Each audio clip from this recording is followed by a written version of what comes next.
이번에는 상담 시 주의해야 할 점에 대해서 이야기 나눠보도록 하겠습니다.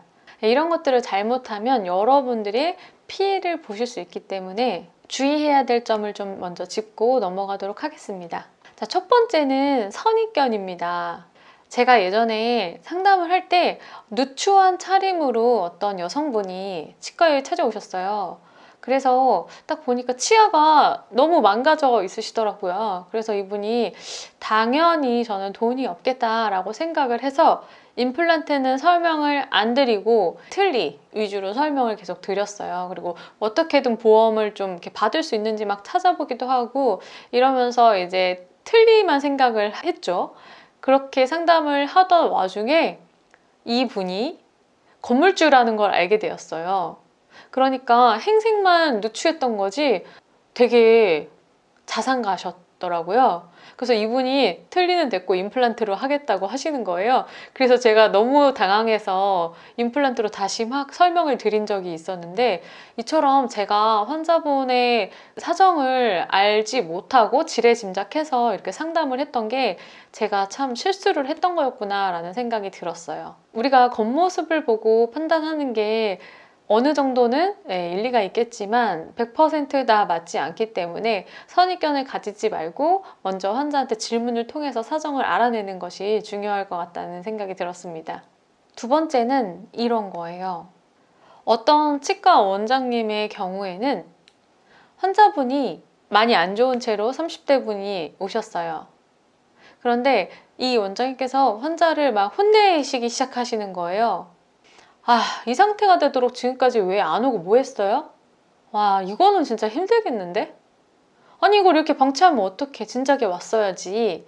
라고 하시면서 환자를 되게 다그치셨고, 그 환자는 이제 처음 보는 원장님께서 그렇게 얘기를 하시니까 얼굴이 울그락불그락 돼서 결국에 치료 안 하고 이제 가셨죠. 그냥 혼만 나고 가신 거죠. 그런데 이 강의를 들으시는 분들은 그런 일 없으시겠지만, 환자가 이제 그렇게 왔을 때는 사실은 그들의 어떤 사정이 있었겠죠. 뭔가 사정이 됐다면 당연히 오셨었겠죠. 그런데 어쩌면 되게 용기를 내서 치과에 내원한 걸 수 있잖아요. 도움이 되는 비난은 없다라고 얘기를 하잖아요.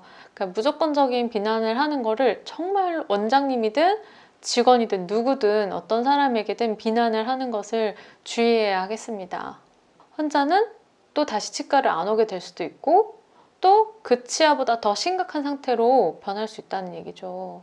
그래서 제가 그걸 보면서 되게 마음이 안타깝기도 하고 아프기도 했어요. 그냥 그 환자분이 왜 지금까지 못 왔을까에 대한 고민을 좀 해보면 어땠을까, 그런 생각이 드는 상담이었습니다. 그리고 저희가 상담을 하다 보면 구강내를 볼 때 아니면 엑스레이를 볼 때만 해도 눈살이 찌푸려지는 치료가 있어요. 어떻게 치료를 이렇게 해놨지? 크라운은 마진도 하나도 안 맞고, 그러니까 적합이 잘 이렇게 딱 안 맞는 경우가 있고요.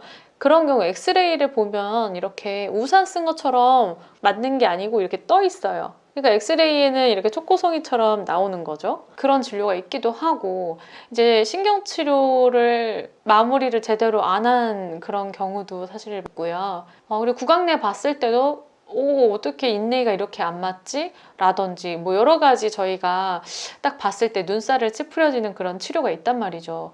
이랬을 때 제가 전연차 때 했던 실수예요. 이제 어느 정도 그게 눈에 보이고 내가 전문가라는 생각이 들었을 때예요. 그러다 보니까 그러려고 한 건 아닌데 실수를 했죠. 이거 치료 어디서 하셨어요? 그래요? 이거 치료가 좀 이렇게 잘 안 맞는 것 같은데? 이런 얘기를 했다는 거죠. 굉장한 실수였죠. 그래서 그런데 이제 환자가 그걸 듣고 다른데 만약에 했던 병원에 가서 얘기를 했다면 정말 큰일이 날 수도 있었을 텐데 다행히 그 환자가 그냥 듣고 넘겼던 거죠. 그때 정말 아찔했어요.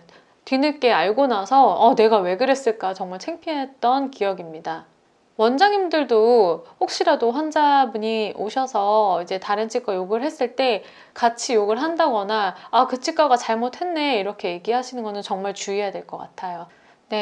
이렇게 상담을 하기에 앞서서 여러분들이 이제 상담을 잘 할 수 있는 그런 기초에 대해서 말씀을 드렸는데요. 사실 상담을 잘한다는 거, 상담을 제일 에너지를 많이 안 쓰고 할 수 있는 방법은 무엇일까요? 저희가 환자분들을 보면 사실 여러 내원 경로로 오시게 되죠. 그래서 보면요. 이렇게 소개, 인터넷, 간판, 오프라인, 소문, 그리고 뭐 기타 이런 식으로 크게 맥락을 나눌 수가 있는데요. 치과별로 이 항목당 퍼센트가 다 다른 것 같아요. 이 중에서 가장 상담 동의율이 높고 좀 상담 시간이 짧게 될 수 있는 치과, 어떤 항목이 많은 치과일까요? 당연하죠. 소개로 오는 환자입니다.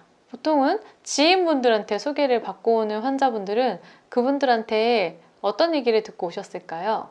긍정적인 이야기를 듣고 오셨을 확률이 되게 커요. 본인이 치료를 했더니 이런 점이 되게 좋더라. 그러니까 네가 가봐.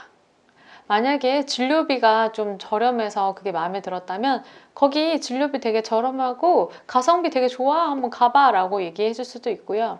만약에 진료비가 비싼 치과라면 거기가 진료비는 조금 비싸긴 한데 장기적으로 봤을 땐 정말 괜찮은 것 같아. 그리고 원장님이 정말 치료를 잘해. 그러니까 돈 아끼지 말고 가서 그냥 받아. 이런 얘기를 듣고 치과를 내원을 한 것과 그냥 지나가다가 간판이 눈에 보여서 들어온 것은 완전한 차이가 있겠죠. 그래서 소문을 듣고 오신 분들은 사실은 많은 설명이 필요하지 않기 때문에 에너지가 줄어들 수밖에 없습니다. 제가 어느 치과를 가든 권장하는 사항은 바로 소개 환자를 늘리는 거에 집중하라는 겁니다. 그렇게 돼야 마케팅 비용도 서서히 줄어가고 그리고 상담 시간도 획기적으로 줄 뿐만 아니라 환자 만족도도 계속해서 높일 수가 있죠. 소개로 환자를 만난다는 건 이런 것과 같아요. 저도 사실 원장님들을 많이 뵙게 되는데요. 저한테는 원장님들이 고객이죠. 그런데 그냥 인터넷에서 단어를 쳐서 잠깐 보고 여러 군데를 비교하려고 연락 주시는 분들을 만날 때와 이미 많은 얘기를 다 들은 거예요. 제가 어떻게 일을 하고 어떤 과정을 통해서 어떤 성과를 냈다. 예를 들어 이런 얘기를 듣고 원장님을 만나는 거랑 정말 많은 차이가 있어요. 그 전자의 원장님 같은 경우는 제가 뭐 어떤 생각으로 일을 어떤 식으로 전개를 하고 결과가 어디가 낫다 이런 것들을 다 브리핑 해드려야 되고요. 그럼에도 불구하고 못 믿는 분들도 계시죠. 반면에 후자는 이미 다 들었기 때문에 이 친구가 어떤 식으로 진행을 했는지를 친구한테 다 들었기 때문에 이런 사전 작업을 다 건너뛰고 그냥 바로 어떻게 해줬으면 좋겠다라고 얘기할 수 있는 거죠. 완전히 다를 수 있기 때문에 저도 항상 소개 고객을 늘리려고 노력하고 그만큼 고객들을 만족시키려고 노력을 하겠죠. 치과도 마찬가지입니다. 그래서 우리는 정말 절대적인 목표를 소개 환자를 늘리는 데 집중을 하는 게 중요하겠죠. 고객 유지율이 5% 증가하면 기업의 순이익이 25%에서 100%까지 증가를 한다고 해요. 그러니까 이건 얼마나 좋은 일입니까? 그런데 일반적인 기업은 평균 5년마다 절반의 고객을 잃는다고 해요. 예를 들어 우리 치과가 10년이 넘었고 치과 차트 수가 10,000개가 넘었는데 신안이 하나도 없다. 이게 과연 실장님이 상담을 잘한다고 해서 극복할 수가 있는 문제일까요? 그건 정말 우리 치과 전반을 돌아봐야 될 일인 것 같아요. 어떤 치과 같은 경우에는 소개 환자가 70%가 넘는 경우가 있거든요. 이런 치과는 정말 어떤 마케팅 절대 안 해도 충분히 내부에서 돌아간다는 얘기죠. 상담력을 몇 %만 올려도 치과 매출은 당연히 오르게 되어 있고요.